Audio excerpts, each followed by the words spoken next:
labāk ticēt, kā ir. Bet tas ir nopietni. Tas ir pilnīgi nopietni. Paplašināties. Un ir labāk. Ir labāk, vai ne? Nu, jūs zināt, tie ir galīgi slikti. Mēs parasti izmantojam to ātrās palīdzības līdzekli, vingrinājumu 10 smaidam. Daži zina, kas tas ir. Ja? Kad mēs smaidam, smaids. Mastē, nervu šūnas šeit, sejā. Tās šūnas saistītas par tiešo ar hipotalamu, ar emociju un hormonu centru smadzenes, un tāpēc masējot tādā veidā, kustinot lūpas, mēs masējam smadzenes. Lai ko jūs darītu? Lai kā jums būtu, lai cik šausmīgi jums būtu, lai kādi objektīvi apstākļi. Daži cilvēki saka, ko man smaidīt, man ir tik slikti. Slikti iekšēji cilvēki. Es zinu to, nezinu. Slikti ir sajūta, reakcija. Stress, mana reakcija. Ja? Nu nekas. Spēja automatiski mainīt un nosaukt šo situāciju par kaut kādu. Es tevi nošaušu. Arī nebūs vajadzības.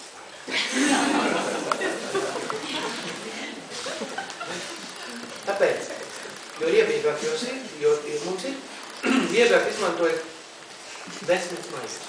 Kāpēc 10? Vienkārši skan skaisti, godīgi sakot. Varat uzsmaidīt 11 reizes vai 15, un tad, jo psihologi ir noskaidrojuši, ka pieaugušais cilvēks smaida 15 reizes dienā, vitēji. Pieaugušais. Mazais 400. Visu laiku? Nu, protams, kad nedaudz. Smaida vai smējās. Un tāpēc 15 ir pieaugušā cilvēka norma, dienas, un ja jūs uzsmaidīsiet 15 reizes, varat visu dienu saglabāt pilnīgi nopietnu ģimeni. Tādu tā kā...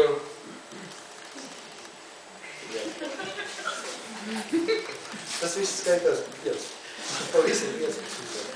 Tāpēc, nē, lūdzu, pamēģiniet. Jūs jau nākat ar iekšējo skatījumu. Jā. Enkurs.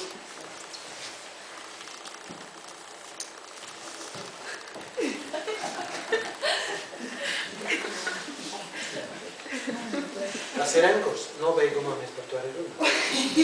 Tikai lūdzu, nākamais. Kas tas ir? Tik smieklīgs man ar rokā. Kad būs skumji. Smaidi. 10. Ieelpa uz ielpas. Un izelpas nopietni sejā. Pilnīgi nopietni. Ļoti. Smaidi. 2. Uz 15. Ielpa, nē, smaids lūdzu katru uz augu.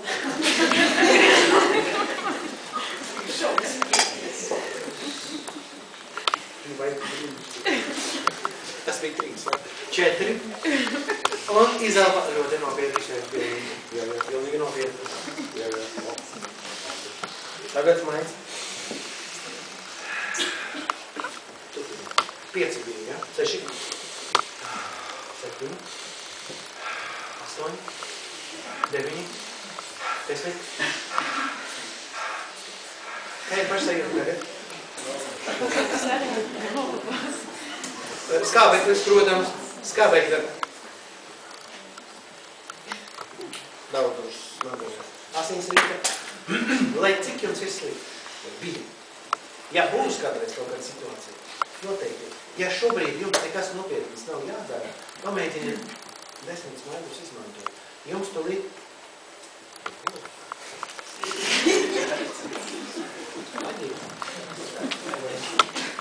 Tas ir enkurs, es atvainu. Tas ir enkurs, kā nav nekad nebija. Es pēc tam pastāstīšu, kas ir enkurs. Jā, bet jūs zināt, tātad lūdzu, lai cik jums slikti, jums ir slāmas hormoni, viņi uzlabo ķermeņa stabilitāti. Tad mums ir labāk strādā sirds, asinsvādi, kuņģis, aizkuņģis. Visi zina, kur ir aizkuņģis? Aizkuņģis iedzers. Aizkuņģis. Kur ir? Priekšā. Aizkuņģis priekšā. Tātad arī sirds darbība. Īpaši ir tādas interesantas vielas, kuras zinātnieki sauc endogēnie kannabinoīdi. Tas endogēnie latiniski nozīmē iekšēji, tas ir tas, ko ražo ķermenis pats. Kannabinoīdi, droši vien jums ir skaidrs, no kura vārda tas nāk, ja? Kannabis. Kas ir kannabis?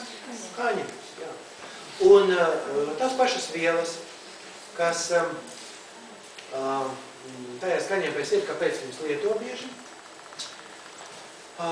Starp citu, tikko braucot uz šeit, trolejbusā noklausījos īsu lekciju, kā pareizi to kāsīt pīpērēšu. Stāv puikas un stāstā, tu mēģini, tu zini, jāpaņem tas kartona trubļi no toaletes papīra un kaut ko tur caur to. Diemžēl man bija jāizkā, bet ne jau tur. Tad, ir tādas pašas vielas cilvēku ķermeņi, kannabinoīdi. Viens no tiem saucās anandamīds. Kas zina sanskrītu vai kas interesēs par indiešu kaut kādu filozofiju vai jogu, kas ir ananda? Svētlaime, jā, sanskrītā. Un indiešiem vārds ananda skaitās, ka dod bērnam ārkārtīgi skaistu nākotni. Ananda. Un šo vielu sauc anandamīds. Ja viņš ir mums asinīs, mums ir svētlaime. Jūs varat iedomāties, vai jūsos tagad ir svētlaime, vai nē. Vai īstam nevajag? Iedomājieties it kā. Ja jums nesanāk, iedomājieties, ka kaut kas labs nāk jūsos iekšā. Kad ķermenī ir tas anandamīds, viņš, tas ir zinātniski ir pierādīts, viņš regulē sirds ritmu, padara to ritmiskāko, maigāko, laimāko, tik optimālo. Un galvenais, ka viņš regulē asinsvadu tonusu un koronāli sirds asinsvadu. To pašu asinsvadu, kas cieši cilvēkiem, kas pārdzīvo stresu, viņiem saraujas tie asinsvadu. Viņiem tur veidojas holesterīna kaut kādas tur. Īstenībā no holesterīna nav jābaidās, viņš ir nekāda vainīga nav, viņš ir vajadzīgs šonā. Tikai dažiem cilvēkiem tur saraujas tie asinsvadu. Viņi nekad nejūt, neko labu. Slikti.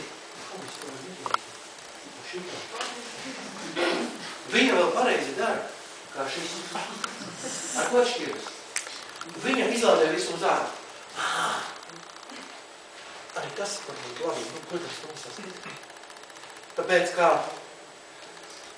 vai jānodarbojas ar kaut kādam kaujas mākslām vai ko, tad var izlādēt to stresu ārā, izbļaudīt.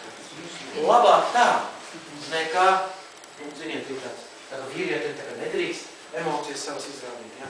Vīrieši neraud, ja? Ko viņi dara? Tie, kas, ja neraudat jūs, raud jūsu iekšas. No iekšām, kā jūs zinat? Kas nāk? Skaistums. Gan skaistums, gan veselība. Dažiem svarīgāks ir skaistums, dažiem veselība. Ārsti bloku. Jo tiem, kas svarīgāks ir skaistums, tad ir ļoti labi, ja tad cilvēku daudz. Jo tad mums bakteriem ir ko strādāt. Tad viņš ir, sākot ar meitenēm plikiem, mēs nezinu. To ir gan olīcas iekais, gan mieras, jā, radikulīts. Super, tad 3 cilvēki, jā. Neirologam, ginekologam un... Vai kā tagad rakstījus redzēt žurnālu ielas veselību, pēdējo īpaši žurnālu. Ļoti labs, man diemžēl līdzi viņš nav, bet paskatieties, tur labs teksts. Bet tur tagad ļoti, man patīk, tur ļoti vienkārši tagad sauc. Vārdara ārste, sieviešu ārste, un galvenais, ka tagad tur viena, paskatieties, pašas, pielās, ne, resnās zarnas ārste. Ne, taisnās zarnas ārste. Protams, jā. Tā ir skaidrs, ko tur tagad svešlāk. Labi, ka vismaz sieviešās, nevis. Un tāpēc, kā interesanti vīriešos,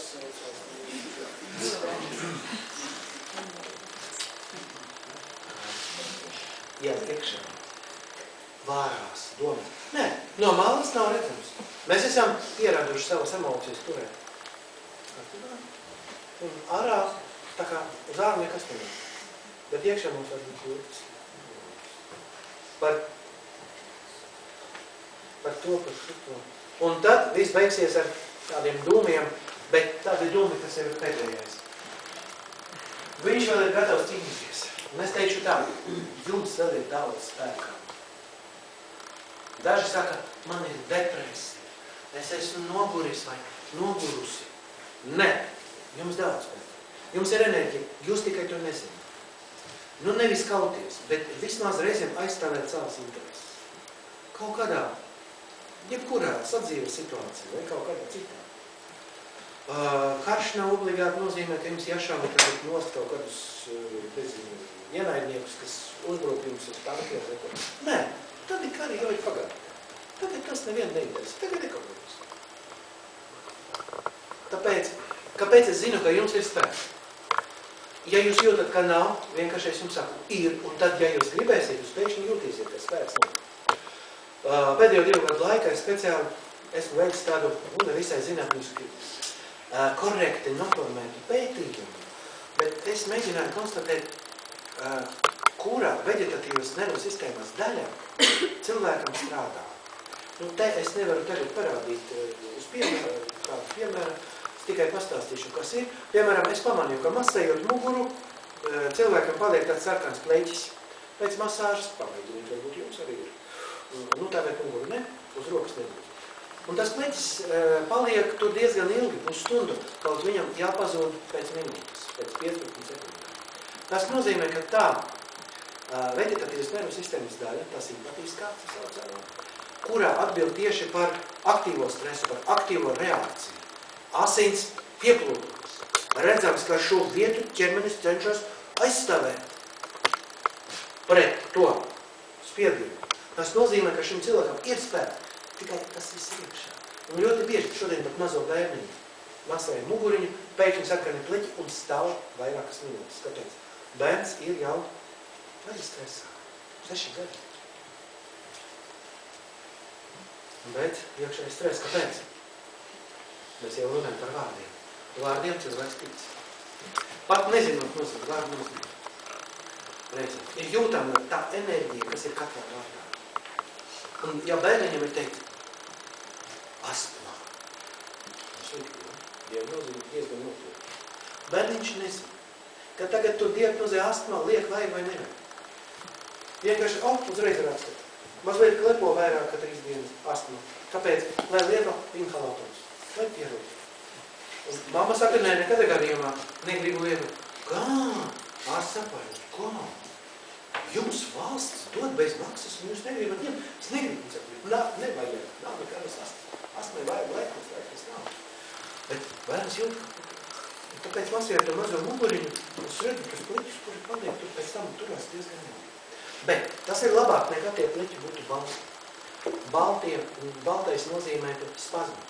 Tas nozīmē, ka pilnīgi saraujas visi asinsvadi un ķermenis vairs nav gatavs aizstāvēt. Pagaidām vairākumam cilvēku ir tā sarkanā reakcija. Medicīnā šo parādību sauc dermografismus. Derma ir āda un graf raksts uz ādas. Un es tomēr speciāli vērojot, kāda reakcija ir, es nonācu pie slēdzienā, ka spēks mums ir. Droši. Ja jūs nejūtat, tas tiek tāpēc, ka jūs neapzināties, ka jūs esat principā viņš ir. Daži saka, vai es neesmu nogurusi nekā uz priekšu. Pirms apmaksāt kaut kādu rēķinu, noskaidrojot, vai jums ir jāmaksā. Patiešām reizēm ir tādi gadījumi, ka cilvēks ir gatavs, un pēkšņi izrādās, ka tu nekā tādā, tad vēlreiz un vēlreiz. Spēks jums ir, lūdzu atcerieties.